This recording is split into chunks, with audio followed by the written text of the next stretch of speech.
الحمد لله رب العالمين، والصلاة والسلام على سيد الأنبياء والمرسلين وعلى آله وأصحابه أجمعين.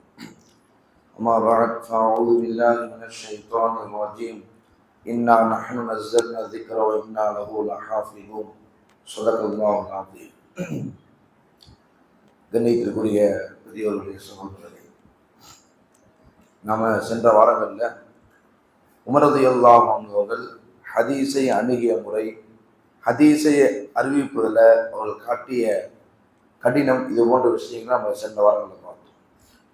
இப்போ இந்த வாரத்தில் பொதுவாகவே மார்க்கத்தினுடைய பிரிவு சட்டங்களில் சில கருத்து வேறுபாடுகள் இருக்கும். அந்த கருத்து வேறுபாடுங்கிறதுக்கு ஒரு நியாயமான காரணங்களும் இருக்கும். அதே போல இந்த கருத்து வேறுபாடு என்பது மதுஹப்னாலேயோ இமாம்கள்னாலேயோ இது தோற்றுவிக்கப்படலை. மாறாக நபித்தோழர்கள் சஹாபாக்களுடைய காலகட்டத்திலிருந்து கருத்து வேறுபாடுகள் இருக்கதான் செஞ்சிச்சு. அந்த கருத்து வேறுபாடுகளையும் நபித்தோழர்கள் அங்கீகரித்தார்கள், ஏற்றுக்கொண்டார்கள். ஏன்னா மார்க்கத்தினுடைய சில நலவுகளுக்காக என்ன செஞ்சாங்க, அதை இந்த கருத்து வேறுபாடை ஏற்றுக்கொண்டாங்க. ஆனால் ஒரு சில கருத்து வேறுபாடுகள், அதற்கு உமர் ரலியல்லாஹு அன்ஹு ஆட்சி காலத்தில் எல்லா கருத்தையும் ஒன்றாக ஆக்கினாங்க.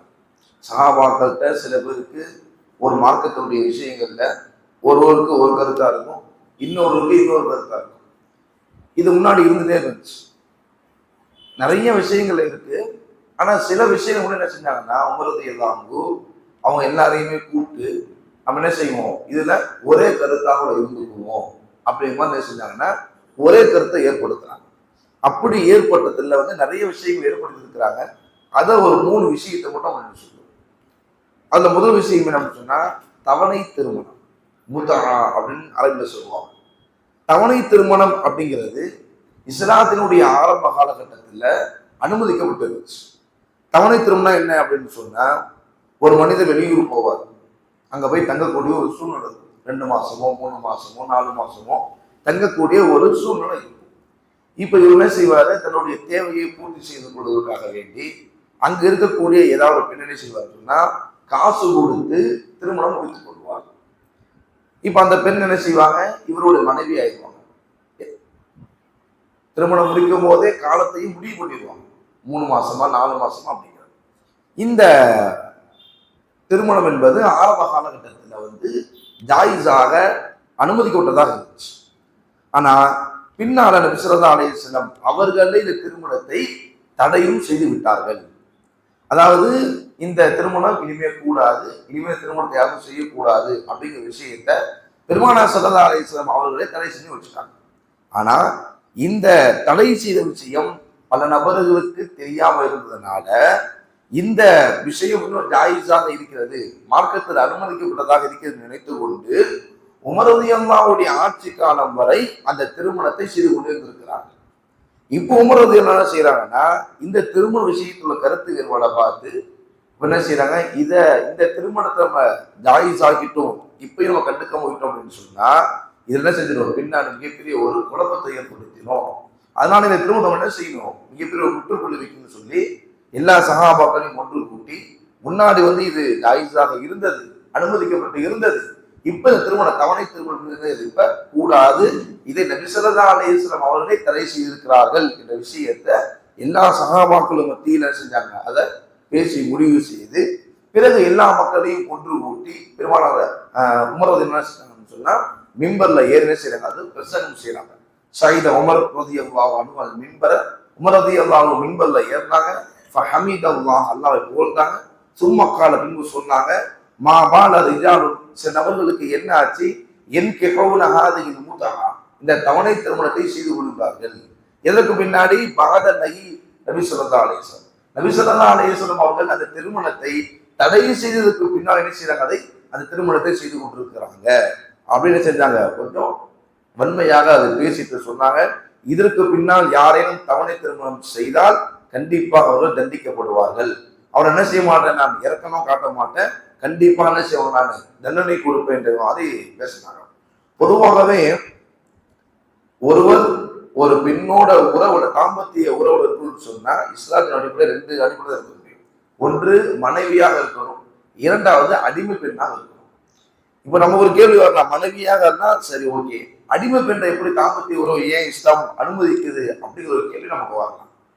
ஏன் அடிமை பெண்ணுகிட்ட தாம்பத்திய உறவு கூடும் அப்படின்னு சொன்னா, பெருமானார் ஸல்லல்லாஹு அலைஹி வஸல்லம் அவங்க வந்த காலகட்டத்தில் அடிமைத்தனம் மேலோங்கி இருந்தது.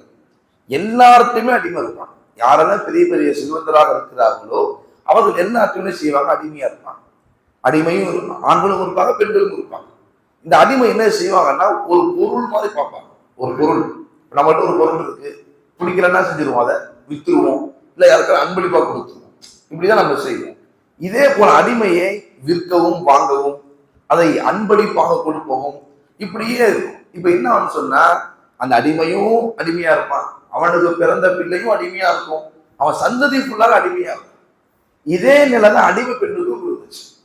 இப்ப இந்த அடிமைத்தனத்தை ஒழிக்கணும் அப்படின்றத பெருமானார் ஸல்லல்லாஹு அலைஹி வஸல்லம் என்ன செய்யறாங்கன்னா பல வழிகளை கையாளுறாங்க. அதுல யார் அடிமையை உரிமை விடுறாங்களோ, ஹதீஸ்ல தெளிவா இருக்கு, அவனுடைய ஒவ்வொரு உறுப்புக்கு பகரமாக என்ன செய்யணும், நரகத்திலிருந்து விடுதலை கிடைக்கும்னு சொல்றாங்க. அது மாதிரி யாரு ஒரு அடிமை காசு கொடுக்குறாரு, எதமான காசு வாங்கிட்டாருன்னா இந்த அடிமையை உரிமை விட்டுறணும், இப்படி பல வழிகள் ஏற்படுத்துறாங்க. இப்படி ஏற்படுத்தும் போதுதான் அடிமை பெண்ணுக்கு நபி ஸல்லல்லாஹு அலைஹி வஸல்லம் ஒரு வழி ஏற்படுத்துறாங்க. என்ன அப்படின்னா, ஒரு எஜமானர் தன்னுடைய அடிமை பெண்ணை உறவு கொண்டு அவரின் மூலமாக அந்த பெண்மணி குழந்தை ஏற்பட்டு அவளுக்கு குழந்தை பிறந்து விட்டால் அந்த பெண்ணுக்கு உம்முல் வலதுன்னு சொல்லுவாங்க. இந்த அடிமை என்ன செய்யக்கூடாது, இனிமே யார்த்தையும் விற்கக்கூடாது. இந்த அடிமை என்ன செய்யக்கூடாதுமே, யார்த்தையும் விற்கக்கூடாது. அந்த எஜமானர் மரணித்து விட்டால் இந்த அடிமை பெண் சுதந்திரமாக மாறி விடுவார். அப்ப அவ சுதந்திரம் ஆயிட்டானா அவளுக்கு பிறக்கக்கூடிய குழந்தையும் சுதந்திரம். அதோட அந்த பெண்ணோட அந்த அடிமைத்தனம் என்பது முடிந்திருக்கும். அதுக்கப்புறம் செய்யாத அடிமைத்தனம் என்பது அவங்க சந்ததியில வராது என்பதற்காக வேண்டிதான் பெருமானார் என்ன செஞ்சாங்க, ஒரு அடிமை பெண்ணை செய்யலாம். குர்ஆன்லையும் சொல்லப்பட்டிருக்கு, பெருமானார் ஸல்லல்லாஹு வழி ஏற்படுத்தி கொடுக்குறாங்க. அடிமை பெண்ணை என்ன செய்யுங்க, திருமணம் செய்யாமல் தாம்பத்திய உறவில் ஈடுபடலாம். ஈடுபட்டாலும் அதோடு அந்த குழந்தையை பெற்றெடுத்து விட்டால் அந்த அடிமைத்தனம் அங்கே முடிஞ்சது. அதனால தானே இஸ்லாம் செய்து அடிமையை நீங்க என்ன செய்யலாம், தாம்பத்தியம் செய்யணும்னு சொல்லுது. அப்ப மனைவியாக இப்பொழுது வாரிசு உரிமை சொல்லுவோம். ஆனா தவணை முறையில யாரை திருமணம் முடிக்கிறாங்களோ அவங்களுக்கு வாரிசு சொத்து கிடையாது. ஏன்னா அவன் 4 மாசமோ 5 மாசமோ தான் இருக்க போறான். அதனால செஞ்சாங்க சொன்னா இந்த தவணை திருமணத்தை முழுக்க செஞ்சாங்க, தடை செஞ்சாங்க. இது ஒன்று. இரண்டாவது, தாம்பத்தியத்தில் ஈடுபடக்கூடிய தம்பதியினர் ஆணும் பெண்ணும் இந்த 2 பேருக்குமே குளிப்பு எப்ப கடமை ஆகும் என்பதில் ஒரு மிகப்பெரிய ஒரு கருத்து வேறுபாடு இருந்துச்சு. ஆரம்ப காலகட்டத்தில் பெருமானார் ஸல்லல்லாஹு அலைஹி வஸல்லம் ஹதீஸ் சொல்லியிருந்தாங்க, இன்னல் மா மினல் மா, அதாவது தாம்பத்தியத்தை உறவுல விந்து வந்தால் குளிப்பு கடமையாகும் அப்படிங்கிறதுதான் ஆரம்ப காலகட்டத்தினுடைய சட்டமாக இருந்துச்சு. ஆனா பின்னால பெருமானார் ஸல்லல்லாஹு அலைஹி வஸல்லம் அவர்கள் இந்த சட்டத்தை மாத்தலாம். எப்படி மாத்தலாம் அப்படின்னு சொன்னா, பெண் குறியில ஆண் குறி மறந்துட்டாலே, அந்த மொட்டு மறந்துட்டாலே என்னவாயிடும், குளிப்பு கடமையாயிடும். விந்து வந்தாலும் சரி வராட்டாலும் சரி இந்த சட்டத்தை மாத்திடுறாங்க. இப்ப நம்ம எல்லாருமே இருக்கிறோம், இந்த சட்டத்தை தெரிஞ்சுக்கணும். ஏன்னா குளிப்பு கடமை அப்படிங்கிறது ஒரு சர்வசாதாரணமா போயிடுச்சு. இன்னைக்கு ஒருத்தர் குளிக்காம இருந்தாருன்னா அவர் மீது மலக்குமாவுடைய சாபம் உண்டாகும். சூரியன் உதயமாவதற்கு முன்னாடி அவர் குளிச்சது, சூரியன் உதயமாகி ஒரு குளிக்கல அப்படின்னு சொன்னா அவர் மீது என்ன செஞ்சிடும், மலக்குமாவுடைய சாபம் இருக்கிட்டே கொண்டே இருக்கும். எந்த அளவுக்கு சொல்றாங்க அப்படின்னா, இரவு நேரங்களை நம்ம தாம்பத்தியம் செய்தாலும் இரவு நேரத்துல உடனே குளிக்கணும். இன்னும் உடனே என்னால குளிக்க முடியல, குளிருது, ரொம்ப இதுவா இருக்குன்னு சொன்னா ஒழு செஞ்சுட்டு படுக்கணும். ஒழு செஞ்சு செய்யணும், ஒழு செஞ்சுட்டு நம்ம படுக்கணும். அப்படியே நம்ம செஞ்சுட்டு கூடாது, இருந்துடக்கூடாது. அந்த குளிப்பு கடமை அந்த நிலையில இருந்துடக்கூடாது. அதனாலதான் பள்ளியிலையும் தங்கக்கூடாது, பள்ளியில நடக்க கூட கூடாது. அந்த அளவுக்கு தடை செய்யணும். பள்ளியில செய்யக்கூடாது. ஒருத்தர் பள்ளியில் தங்கி இருக்கிறாரு, குளிப்பு கடமை ஆயிடுச்சுன்னா உடனே வெளியே போய் பள்ளியில நடக்கக்கூடாது. இப்ப நிறைய விஷயங்கள் இருக்கு. அப்ப குளிப்பு கடமைங்கிறது நாம எல்லாரும் கவனமாக இருக்கிற விஷயம். நம்மளுடைய எந்த அமல்களும் எடுத்துக்கொள்ளக்கூடாது. குளிப்பு கடமையாகி நாம வந்துட்டோம் அப்படின்னு சொன்னா, நமக்கு குளிக்காம வந்துட்டோம், நம்முடைய தொழுகை, நம்முடைய பரவான விஷயங்கள் எதுவுமே எடுத்துக்கொள்ளப்படாது. இப்ப நம்ம குளிக்கணும்.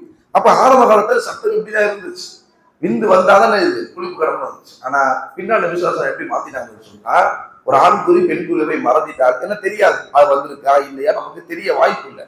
அதான் என்ன செஞ்சாங்க, பொதுவான சொன்னா மறந்துட்டாலும் செய்யறீங்க குளிப்பு என்னது ஏற்படும் குளிச்சிடணும்னு சொன்னாங்க. ஆனா இந்த ஹதீஸ் இந்த சட்டம் பல பேருக்கு தெரியாதனால முன்னால் உள்ள அந்த சட்டத்தையே சொல்லிட்டு இருந்தாங்க. அதாவது விந்து வந்தா தான் உங்களுக்கு குளிக்கணும் அப்படின்னு விஷயத்த சொல்லிட்டு இருந்தாங்க. எந்த அளவுக்கு அப்படின்னு சொன்னா, ஸைத் சாபித் ரலியல்லாஹு அன்ஹு கூட இந்த பழைய அந்த சட்டத்தை வச்சுதான் ஃபத்வாவே கொடுத்து வந்தாங்க. இது உமர் ஆட்சி காலத்துல ரொம்ப விஸ்வரூபம் எடுத்து இந்த பிரச்சனைக்கு ஒரு முற்றுப்புள்ளி வைக்கணும்னு சொல்லி பெருமானார் உமர் என்ன செஞ்சாங்க, எல்லா நபர்களையும் ஒன்று கூட்டி இதுக்கு ஒரு ஆலோசனை செய்யறாங்க. அப்ப அலி ரலியல்லாஹு ஒரு ஆலோசனை சொல்றாங்க, நம்ம இது விஷயத்துல நம்மை விட நபியினுடைய மனைவிமார்கள் ரொம்ப தெரிஞ்சவங்க, நம்ம அவங்ககிட்ட பற்றி விளக்கம் கேட்போம் அப்படின்னு சொல்றாங்க. உடனே உமர் என்ன செய்யறாங்க, தன்னுடைய மகள் ஹப்ஸா உங்க நபியினுடைய மனைவியாக இருந்தவங்க, அப்ப என்ன செய்யறாங்க, தன்னுடைய மகள் ஹப்ஸா என்ன செய்யறாங்க, ஒரு பெண்மணியை அனுப்பி இது ஒரு விஷயமா நீங்க சத்தம் கேட்டுட்டு வாங்க அப்படின்னு சொல்லும் போது ஹப்ஸா சொல்றாங்க, எனக்கு அதை பத்தி முழு விளக்கம் எனக்கு தெரியல அப்படின்னு சொல்லியிருந்தாங்க.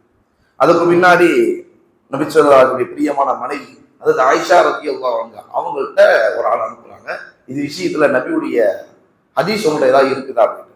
அப்ப ஆயிஷா சொல்றாங்க, பெண் குறியில ஆண் குறி மறைத்து விட்டாலே என்ன ஆயிடும், குளிப்பு கடமையாயிடும் என்ற விஷயத்த என்ன செய்யறாங்க, அதாவது ஆயிஷா ரலியல்லாஹு சொல்றாங்க. இதுக்கு பின்னாடி அப்பா அதுல முடிவு செய்யறாங்க, இனிமே வந்து குளிப்பு கடமைங்கிறது தம்பதியில ரெண்டு பேருக்குமே சரி, கணவனாக இருந்தாலும் சரி மனைவியாக இருந்தாலும் சரி யாராக இருந்தாலும் சரி, விந்து வந்தாலும் வராட்டாலும் சரி, அவர் அந்த பெண் குறியில மறைஞ்சிட்டாலே ரெண்டு பேருக்கும் என்ன செஞ்சிருவோம், அந்த குளிப்பு என்பது கடமையாகிற விஷயத்த முடிவு செஞ்சிடலாம். இந்த அளவுக்கும் அதுதான் சட்டம். விந்து வந்தாலும் கிடையாது, இந்த அளவுக்கு தான் சட்டம். அது மறைஞ்சிட்டாலும் குளிப்பு கடமையாகும். இது ரெண்டாவது விஷயம். மூணாவது, ஜனாதா தொழுகையில எத்தனை தக்பீர், ஜனாதா தொழுகையில எத்தனை தக்பீர், 4 தக்பீரா 5 தக்பீரா 6 தக்பீரா, இதுலயும் கருத்து வேறுபாடு இருந்திருக்கு. ஏன்னா பெருமானார் ஸல்லல்லாஹு அலைஹி சில நேரங்கள்ல ஒரு ஜனாதா தொழுகைக்கும் போது 4 சொல்லி இருக்கிறாங்க, 5 தக்பீரும் சொல்லி இருக்கிறாங்க, 7 தக்பீர் வரை சொல்லி இருக்கிறாங்க. நபி ஸல்லல்லாஹு அலைஹி வஸல்லம் ஜனாதா தொழுகையில 7 தக்பீர் வரை சொல்லி இருக்கிறாங்க. இப்ப இதுல வந்து ஒரு சுமூகத்தை ஏற்படுத்தணும் என்று உமர் நாடு என்ன செஞ்சாங்க, எல்லா சஹாபாக்களையும் கூப்பிட்டு இதுல வந்து நம்ம என்ன செய்யணும், ஒரு ஒருமித்த கருத்தை ஏற்படுத்தணும். ஏன் ஏற்படுத்தணும் அப்படின்னு சொன்னா, ஒரு ஜனாசா, அந்த ஜனாசாவில் நாம் என்ன செய்யறோம், அவருக்காக வேண்டி பிரார்த்தனை செய்யணும். ஏன்னா ஜனாசா தொழுகுங்கிறதே அவருக்காக நம்ம துவா செய்யும், அவருடைய பாவங்களுக்காக வேண்டி. ஏன்னா துவா அந்த தொழுகையினால தான் ஃபாத்தியா சொல்ல ஒன்றும் கிடையாது, அத்தையாத்து சலவாத்து ஓதுவோம், சனா ஓதுவோம், அவருக்காண்டி மயிலாக துவா செய்யும், அதுதான் அதுக்காண்டி தான். இப்போ இந்த பிரார்த்தனை செய்யணும், கண்ணியமா செய்யணும். அந்த இடத்துல போயிட்டு ஒருத்தர் 5 தக்பீர் சொல்லுவாரு, இன்னொருத்தர் 6 தக்பீர்னு சொல்லுவாரு, இன்னொருத்தர் 7 தக்பீர்னு சொல்லுவாரு. இந்த பிரச்சனை வந்து இருக்கும். இப்ப நம்ம சஹாபாக்க பிரச்சனை இல்லை, பின்னாடி சமூகம் வரப்போகுது. அப்ப அவன் என்ன செய்வான், இமாமா நிக்கிறவர் 6 தக்பீர் சொல்லுவாரு, பின்னாடி உள்ளவர் இல்ல நான் 4 தக்பீர் தான் சொல்லுவாங்க. இப்போ ஒரு பெரிய பிரச்சனை உண்டாகும். அப்ப கண்ணியமான மூலம் என்ன செய்யணும், ஒரு மையத்தை நம்ம என்ன செய்யணும், பிரார்த்தனை செய்யணும் அப்படி இருக்காங்க. ஏன்னா சண்டையினால பல விஷயங்கள் இல்லாம போயிடும்.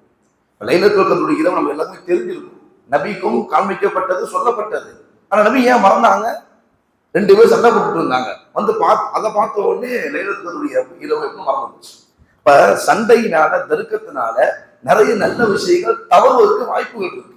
அதனால என்ன செய்யறாங்கன்னா, அதனால நம்ம அப்ப சண்டை போடும் போது பிரார்த்தனைக்காக ஒன்று சேர்ந்த நாம அப்ப எல்லாம் பார்ப்பான், இன்னும் சண்டை போடுவான்னு சொல்லி இவருடைய பாவத்தை ஏற்றுக்கொள்ளாம அவருடைய பாவத்தை ஏற்றுக்கொள்ளாம அப்ப தண்டனை கொடுத்துருவாங்கல்ல. அதனால என்ன செய்யறாங்கன்னா, இது வந்து ஒருமித்த கருத்தாக இருக்கணும் அப்படின்னு சொல்லிட்டு 4 தக்பீர்கள் தான் ஜனாதா தொழுகையில, 5 6 7 இதெல்லாம் கிடையாது, 4 தக்பீர் என்ன செய்யணும், ஜனாதா தொழுகை இருக்கணும் அப்படின்னு. இந்த 4 தக்பீர்கள் தான் அப்படின்னு சொல்வதற்கு சில காரணங்கள் இருக்கு. முதல் காரணம் என்ன அப்படின்னு சொன்னா, பெருமானார் ஸல்லல்லாஹு அலைஹி வஸல்லம் அநேகமான ஜனாதா தொழுகையில 4 தக்பீர் தான் சொல்லியிருக்கிறாங்க. 5 இருக்குது, 6 இருக்கு, 7 இருக்கு. இருந்தாலும் இதெல்லாம் ரொம்ப அபூர்வம் தான். பெரும்பாலும் நபி ஸல்லல்லாஹு அலைஹி வஸல்லம் ஜனாதா தொழுகை வச்சா 4 தக்பீர் தான் சொல்லுவாங்க அப்படின்னு ஒரு காரணம். ரெண்டாவது, பெருமானார் ஸல்லல்லாஹு அலைஹி வஸல்லம் இறுதி காலத்துல ஜனாதா தொழுகைக்கும் போது 4 தக்பீர் தான் சொல்லியிருக்கிறாங்க. இறுதி காலத்துல தொழுகைக்கும் போது 4 தக்பீர் தான் சொல்லியிருக்காங்க. மூணாவது, நம்ம எல்லாத்துக்குமே புரிஞ்சிடும், ஈஸியா புரிஞ்சிடும், ஒவ்வொரு தக்பீருமே ஒரு ரக்காத்துக்கு சமம். ஒரு அல்லாஹ் அக்பர் நம்ம ஒரு தக்பீர் கட்டோம்னா அது ஒரு ரக்காத்துக்கு சமம். அப்ப ஜனாசா தொழுகை என்பது ஃபர்து கிஃபாயா. அப்போ ஒரு ஃபர்தான தொழுகையுடைய அதிகபட்ச ரக்காத்து எத்தனை இருக்கு? 4 தான் இருக்கு. 2 ஃபஜ்ர் இருக்குது, 3 மகரிப் இருக்குது, 4 இஷா, அசரு, லுஹர் இருக்கு. அப்ப 4 ரக்காத்துக்கு பகரமாக 4 தக்பீர்கள் செஞ்சிருவோம், முடிவு பண்ணிடுவோம் அப்படின்ட்டு. ஏன்னா அதுக்கு மேல 5, 6, 7ங்கிறது ஃபர்து தொழுகை கிடையாது. 4 தான் அதிகபட்சமான ஃபர்து தொழுகை, அவ்வளவுதான் இருக்கு. அதனால என்ன செய்வோம்? அப்ப ஒரு தக்பீர் ஒரு ரக்காத்துக்கு சமம், இன்னொரு தக்பீர் 2 ரக்காத்துக்கு சமம், இன்னொரு தக்பீர் 3 ரக்காத்துக்கு சமம், இன்னொரு தக்பீர் 4 ரக்காத்துக்கு சமம் என்று என்ன செய்யறாங்க? இப்படி ஆலோசனை. இதெல்லாம் நமக்கு தோணவே தோணாது. நாம நம்மளுடைய இந்த சட்டத்தை கொடுத்துருந்தோம்னா நம்ம இதை வேற மாதிரி முடிவு பண்ணியிருக்கோம்.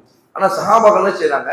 அந்த மார்க்க ரீதியாவே என்ன செய்யறாங்க? உள்ள போய் இதுக்கு யோசனை செஞ்சு என்ன செய்யறாங்க? அப்ப 4 தக்பீர் தான், ஏன்னா ஃபர்து 4 தான் இருக்குது, அதனால செய்வோம், 4 முடிவு பண்ணி சொல்லி என்ன செய்ய முடிவு பண்ணிடுறாங்க.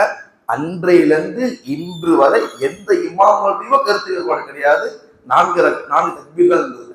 நீங்க ஷாஃபி மதுஹபோட தொழுதாலும் சரி, மாலிக் மதுஹபோட தொழுதாலும் சரி, அஹமது ஹம்பல் ரஹ்மத்துல்லாஹி மதுஹபோட தொழுதாலும் சரி, நம்ம இருக்கிற ஹனஃபி மதுஹபோட தொழுதாலும் சரி, எல்லா மதுஹபுலையுமே 4 தக்பீர் தான் இருந்திருக்கு. ஜனாஸா தொழுகை இருக்குது.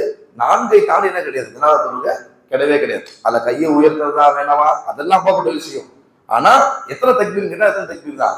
4 தக்பீர் தான். அப்ப உமரோட ஆட்சி காலத்துல இது போன விஷயம் என்ன செய்வாங்கன்னா கூட்டாய், இதுதான் செய்வாங்க, கூட்டாய்ன்னு சொல்லுவாங்க.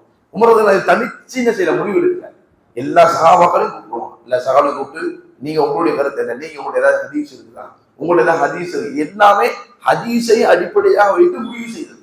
எதுவுமே தன்னுடைய சுய அறிவை கொண்டோ தன்னுடைய சுய ஆய்வை கொண்டோ இது முடிவு செய்யப்பட்டது கிடையாது. இது எல்லாமே முழுக்க முழுக்க என்ன செஞ்சாங்கன்னு சொன்னா நபியினுடைய ஹதீஸை. அப்ப நபி முன்னால இந்த ஹதீஸ் சொன்னாங்க, இந்த ஹதீஸை பின்னால சொல்லி இருக்கிறாங்க. இது நிறைய பேருக்கு தெரியல. என்ன செய்வோம்? இது எல்லாருக்கும் தெரியவோமோ இந்த விஷயங்களை செய்வோம். ஒரு கருத்தை ஒற்றுமையாக கொண்டு வருவதற்காக வேண்டிதான் உமரவர்கள் என்ன செஞ்சாங்க சொன்னா இந்த மாதிரி அமர்வுகளை ஏற்படுத்தி என்ன செய்வாங்க, இந்த விஷயங்கள ஒற்றுமைப்படுத்துறாங்க. அந்த அடிப்படையில் நாம என்ன செய்யறோம்? வாரம் என்ன செய்யறோம்? வெள்ளிக்கிழமை உட்காந்து ஏதோ நம்மளால முடிஞ்ச என்ன செய்யணும் சொல்லி இஸ்லாத்தினுடைய எல்லா விஷயமும் தெரிந்து இந்த குளிப்பு விஷயம் எத்தனை பேருக்கு தெரியுங்கிறது எனக்கு தெரியல. ஆனா இதை என்ன செய்யணும்? நம்ம இந்த மாதிரி விஷயங்களை இது மாதிரி மஜ்லிஸ்களை உட்காரும் போதுதான் நமக்கு முழுமையா தெரியும். ஜும்மா பயான்லயோ மற்ற நேரங்கள்லயோ அது மேம்போக்கா சொல்லிட்டு போயிடுவாங்க. ஆனா ஒரு துறையை சார்ந்து எப்ப ஒரு இடத்துல பேசுறாங்களோ அப்ப அதுல உட்காரும் போது அதனுடைய ஆழமான விஷயங்கள் நமக்கு புரியும். ஆனா நாம என்ன செய்யணும்? இந்த ஹதீஸ் வகுப்புல தொடர்ந்து நம்ம என்ன செய்யணும்? நாம கலந்து கொள்ளணும். அது மாதிரி நம்ம யாரெல்லாம் பார்க்கிறோம் அவருடைய சொல்லி நம்ம என்ன செய்யணும்? எல்லாருமே இந்த ஹதீஸுடைய வகுப்புல என்ன செய்யணும்? கலந்து கொள்ளி எல்லாருமே என்ன செய்யணும்? தீனுடைய விளக்கத்தை பெறக்கூடிய நன்மக்களாக அதெல்லாம் ஆகும். அல்லாஹ் தஆலா அப்படிப்பட்ட நன்மக்களான கூட்டத்தில் அனைவரும் சேர்த்து வைப்பானா. ஆமீன். அல்ஹம்துலில்லாஹி ரப்பில் ஆலமீன். அல்லாஹும்ம ஸல்லி அலா சய்யிதினா முஹம்மதின் வ அலா ஆலி சய்யிதினா முஹம்மதின் வ பாரிக் வ ஸல்லிம் அலைஹி. اللهم اغفر لنا ذنوبنا وخطايانا كلها يا رب العالمين. لا إله إلا الله الحليم الكريم. سبحان الله رب العرش العظيم والحمد لله رب العالمين. نسألك موجبات رحمتك وعزائم مغفرتك والغنيمة من كل بر والسلامة من كل إثم. لا تدع لنا ذنبا إلا غفرته ولا هما إلا فرجته ولا دينا إلا قضيته ولا مريضا إلا شفيته ولا حاجة هي لك رضا إلا قضيتها ويسرتها يا أرحم الراحمين. ربنا آتنا في الدنيا حسنة وفي الآخرة حسنة وقنا عذاب النار. صلى الله تعالى وسلم على خير خلقه سيدنا محمد وآله وأصحابه أجمعين برحمتك يا أرحم الراحمين. والحمد لله رب العالمين. صلى الله على محمد صلى الله عليه وسلم. صلى الله